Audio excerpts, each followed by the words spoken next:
মনে করুন আপনি ইউরোপের এই সুন্দর শহরে হেঁটে চলেছেন, চারপাশে রঙিন স্ট্রিট আর্ট, পুরনো স্থাপত্য আর ভূমধ্যসাগরীয় হাওয়া। হঠাৎ করে আপনার পায়ের পাশ দিয়ে একটি ইঁদুর ছুটে গেল।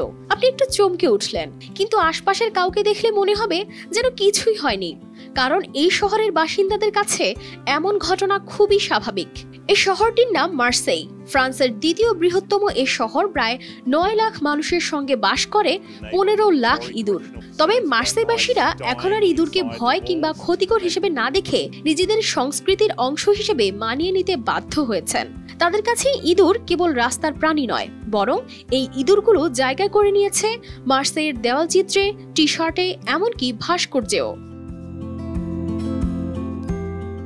বাসিন্দাদের মতে শহরের ব্যস্ত রাস্তায় ইঁদুরের আনাগোনা নতুন কিছু নয়। তারা যেন এখানে ভূমধ্যসাগরীয় স্টাইলে বাস করে। ইঁদুরগুলো যেন চেয়ার টেনে বসে আড্ডা দেয়। এরা আর 5টা বড় শহরের ইঁদুরের মতো নয়। মার্সেইয়ের ইঁদুর অনেক বেশি বন্ধুসুলভ, আর তাই তো তারা জায়গা করে নিয়েছে টি শার্ট থেকে শুরু করে স্ট্রিট আর্টেও।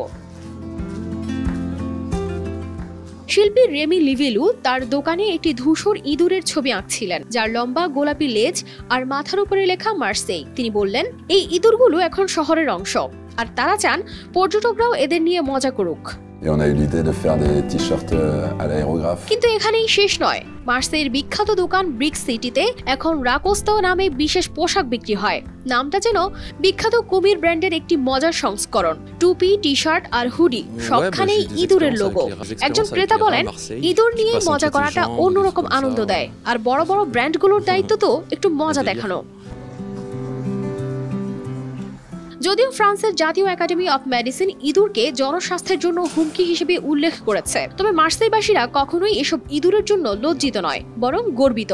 আর এই শহরের ইঁদুররাও এখন শুধু গলির কোনায় লুকিয়ে থাকা প্রাণী নয়, তারাও যেন এই শহরের নায়ক।